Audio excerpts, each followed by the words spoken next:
सांगलीच्या महापौरपदी भाजपचे धीरज सूर्यवंशी आणि उपमहापौरपदी राष्ट्रवादी काँग्रेस अजित पवार गटाचे गजानन मगदुम यांची अविरोध निवड निश्चित झाली आहे। पुणे जमीन खरेदी व्यवहार प्रकरणात पार्थ पवार यांना क्लीन चिट दिलेली नाही अशी प्रतिक्रिया महसूल मंत्री चंद्रशेखर बावनकुळे यांनी दिली आहे।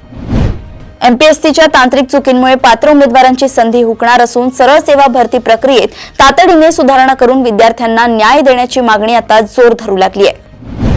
मुंबईत बुधवारी सर्वाधिक कमाल तापमानाची नोंद हवामान विभागाच्या सांताक्रूज केंद्रात झाली। येथील कमाल तापमान 35 अंश सेल्सिअस इतके नोंदले गेले। समृद्धी महामार्गावर हायवे ट्रॅफिक मॅनेजमेंट सिस्टीम अंतर्गत गॅन्ट्री बसवण्याचे काम हाती घेण्यात आले। यामुळे 7 फेब्रुवारी ते 23 फेब्रुवारी या कालावधीत वाशिम आणि बुलढाणा जिल्ह्यात ट्रॅफिक ब्लॉक घेण्यात येणार आहेत। चंद्रपूर जिल्ह्यातील बहुचर्चित किडनी विक्री प्रकरणामध्ये आरोपी असलेले दिल्ली येथील डॉक्टर रविंद्रपाल सिंग जसपाल सिंग यांनी स्वतः विरुद्धचा FIR रद्द करण्यासाठी मुंबई उच्च न्यायालयाच्या नागपूर खंडपीठात याचिका दाखल केली आहे।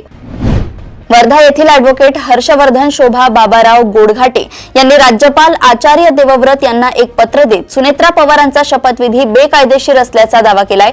तसेच त्यांना पुन्हा एकदा मंत्रिपदाची शपथ द्यावी असे मागणीचे निवेदनही दिलंय। मनोज जरांगे पाटील यांची नार्को टेस्टसह SIT चौकशी करावी अशी मागणी जरांगेंच्या घातपाताचा आरोप असलेल्या अमोल खुणे यांनी केली आहे। तर अमोल खुणेच्या अर्जाची अंमलबजावणी करा, दूध का दूध पाणी का पाणी होऊ द्या असे जरांगे म्हणाले आहे। महाराष्ट्र नवनिर्माण सेनेचे ठाणे जिल्हाध्यक्ष अविनाश जाधव यांनी डोंबिवलीत शॉर्मा विकणाऱ्या एकता सावंत या मराठी व्यावसायिकेला दिलेला शब्द पाळत एकता यांना स्वतःचा स्टॉल मिळवून दिलाय। 4 फेब्रुवारी रोजी स्वतः अविनाश जाधव यांनी या स्टॉलचं उद्घाटन केलंय। चंद्रपूर महानगरपालिका निवडणुकीत महापौर पदासाठी काँग्रेस आणि भाजपशी महापौर पदासाठी चर्चा सुरू असलेल्या उबाठा शिवसेनेनेही महापौर पदासाठीचा अर्ज भरलाय। 10वी आणि 12वीच्या परीक्षेचं बिगुल वाजलंय। यावर्षी मात्र प्रशासनानं चोख उपाययोजना आखल्या आहेत। त्यामुळे कॉपी मुक्त परीक्षा पार पडणार असल्याची विश्वास मंडळानं व्यक्त केलाय। मनोज जरांगे पाटील यांनी केलेल्या मराठा आरक्षण आंदोलनानंतर कुणबीचे पुरावे शोध मोहीम राबवली। मात्र कागदपत्रांची जमवाजमव करताना अर्जदारांची दमछाक होत असून कुणबी मराठा वैधता प्रमाणपत्रासाठी मोठा संघर्ष करावा लागतोय। सुजाता सूरज पाटील या नवी मुंबईच्या 13व्या महापौर ठरल्या असून 5व्या महिला महापौर ठरल्या आहेत। समाजवादी पक्षाचे अध्यक्ष आणि माजी मंत्री महादेव जानकर यांनी मोठा खुलासा करत सांगितलंय की ज्या दिवशी अजित पवारांचा अपघात झाला त्या दिवशी महादेव जानकर हे देखील त्यांच्यासोबत विमानातून जाणार होते। ठाणे शहरातील TMT बस स्टॉप जवळील गावदेवी मैदान परिसरात क्रिकेटच्या वादातून एका 26 वर्षीय तरुणाची हत्या झाल्याची घटना बुधवारी 4 फेब्रुवारी रोजी संध्याकाळी 5 वाजताच्या सुमारास घडली आहे। काँग्रेसकडून पंतप्रधान नरेंद्र मोदी यांच्यावर हल्ल्याचा प्रयत्न होणार होता असा आरोप करण्यात येत आहे। काँग्रेसच्या खासदार वर्षा गायकवाड यांनी पत्रकार परिषद घेतली आणि हे आरोप फेटाळून लावण्यात आले आहेत। केरळमधील तिरुवनंतपुरम जिल्ह्यातील कोट्टूर हत्ती पुनर्वसन केंद्रात एका हत्तीने सोंडेने धक्का देत कर्मचाऱ्याला जलाशयात ढकललंय आणि त्याचा बुडून मृत्यू झालाय। UPSCने 2026 भरतीसाठी नवे कठोर नियम जाहीर करत कार्यरत IAS IFS अधिकाऱ्यांना पुन्हा परीक्षा देण्यास बंदी तर IPS अधिकाऱ्यांना त्याच पदांसाठी अर्जास मनाई केली आहे। राजा रघुवंशी खून प्रकरणाची सुनावणी शिलाँग न्यायालयात सुरू आहे। यातील 2 आरोपींना न्यायालयानं निर्दोष सोडलंय। या प्रकरणाची इंदूर न्यायालयातून ऑनलाईन सुनावणी झाली।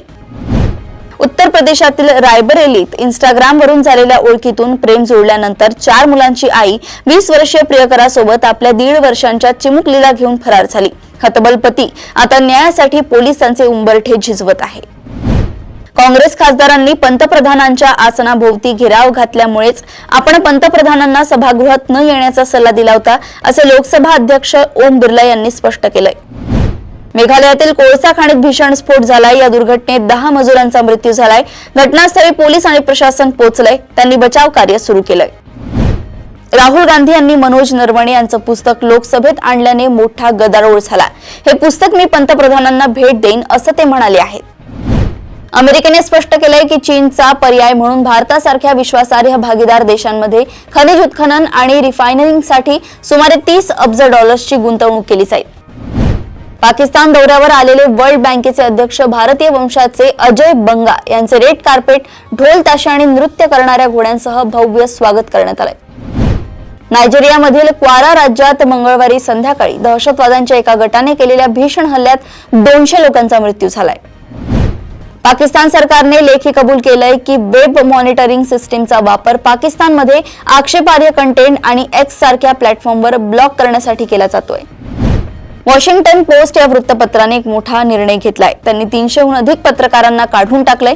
काँग्रेस नेते शशी थरूर यांचा मुलगा ईशान थरूर याचाही या यादीत समावेश आहे। भारतातील सर्वात मोठी आणि चाहत्यांची आवडती फ्रँचायझी मिर्झापूर आता 4 सप्टेंबर रोजी चित्रपटगृहात प्रदर्शित होणार आहे। टीम इंडियाच्या खेळाडूंना दुखापत होण्याचा सिलसिला कायम आहे। आता या यादीत टीम इंडियाचा वेगवान गोलंदाज हर्षित राणाचा समावेश झालाय। दक्षिण आफ्रिकेविरुद्ध वॉर्म अप मॅच मध्ये हर्षितला इंजुरी झाली आहे। अशाच सुपर 30 बातम्या जाणून घेण्यासाठी बघत रहा देशोन्नती। नमस्कार।